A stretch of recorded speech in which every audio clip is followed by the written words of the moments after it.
So what we are doing today, this is the dead head that my husband found, and he'd like to do a European mount. So we are going to walk you guys through the process of doing the European mount. So what's the deal? You got the outside burner going. Yeah, I just put it in with solution. Got oh, huh? Where's all the meat? Fell off. So how long did you have to boil this? Well, you don't want to boil it too hard. You want to just get it once it reaches boil, and then you're sort of like cooking a roast or whatever.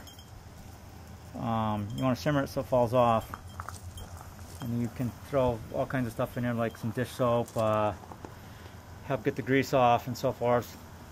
But basically, yeah, you do it like this and don't boil it too hard. I mean, get it up to a good roar, and then the stuff just slides right off. It was about ready to slide off, but I had that hide on there and I didn't want to be cutting on it.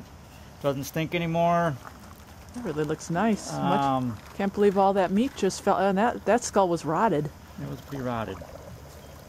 So, and I put the tin foil over it so it doesn't discolor the antlers too much where the water's touching and whatnot. So, but we'll let it simmer here. I turned it down. It's been simmering probably for about 3 hours. Okay. And I turned it down. I'm going to let it cook a little bit more. And then we pull it out, and then we have a secret solution that we put on it. Baby will turn snow white. Nice. And where did you get this? What's the deal with this here? Well, I wanted to use a 55-gallon drum, but I didn't have one. I had this 30-gallon one laying here. So I had to cut it down a little ways so I wouldn't have to use so much water. It looks like it fits perfect. I was actually going to use this for a little wood stove. All right. But I can get more. So the longer you let the stuff sit around, it doesn't get any better, so you might as well just do it right away. Is your best bet. And besides, I want to get it up on the wall so I can look at it. Right. And you can do this when you're talking about doing European mounts, this boiling method. You do that for whitetail, mule deer. Everything. Everything. You just stick them in that boiling or that simmering water, like you said. Put a little bit of just soap in there. And then you cover the tin foil too with the whitetail and mule deer racks too? Yeah, so it doesn't, the water doesn't boil the color out of the... Oh, okay. And you got to remember to throw some salve soda or some baking soda in there. Okay. That's what turns the meat to jello or whatever it does. Okay. And it does something to the skull. It actually starts the whitening process, degreases it. There's all kinds of complicated methods you can do. I've done them all.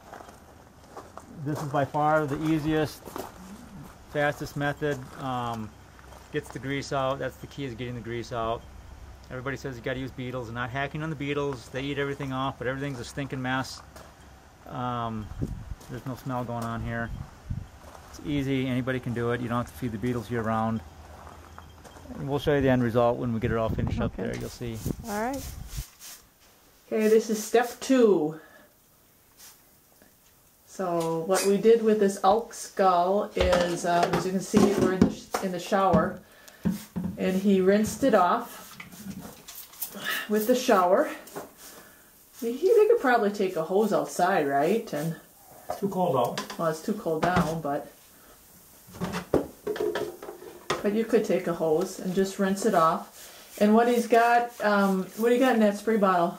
It's peroxide. So he's got just plain old peroxide? Mm-hmm. Do you know what percentage peroxide that is? Pretty strong. Pretty strong peroxide. Like 37%. Don't want to get it on your skin. So if you can get a strong peroxide, at least 37%, you can see there's really nothing. You get it at the beauty salon.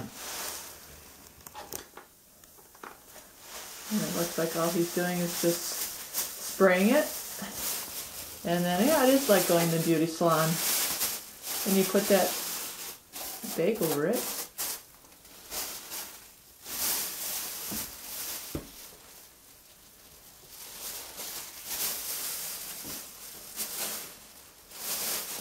And I'm assuming that's going to keep it from drying out, right? Yep. Okay. So he just has 2 grocery bags that we got from the grocery store. And you can use saran wrap, you can use whatever you want to use.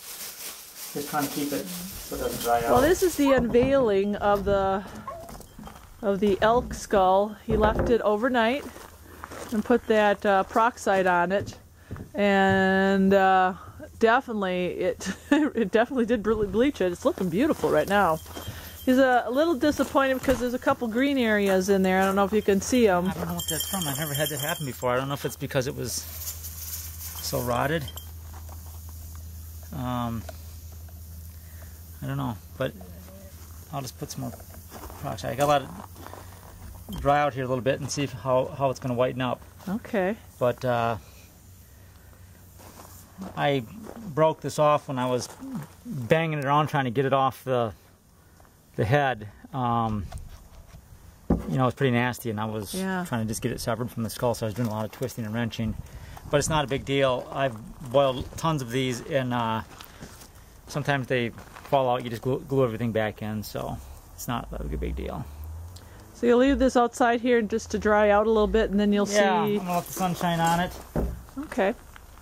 See what the deal is, and it's looking out pretty good. And then also my barrel was a little bit small. You can see where this was sitting on. Oh, it was touching the barrel a little bit.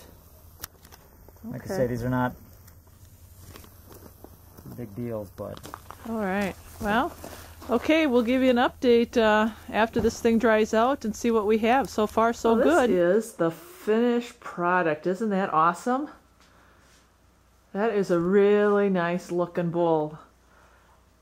My husband left it out in the sun just for a day, and actually that bleaching process with that peroxide did a pretty darn good job.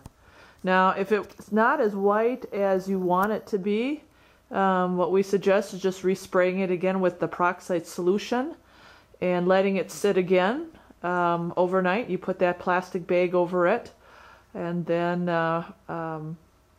hopefully you'll get it snow white. But you shouldn't have any problems. This was a really big elk skull, and as you saw when we first got it, it was just covered with slime. It was rotted. It was green. And look at how beautiful it came out.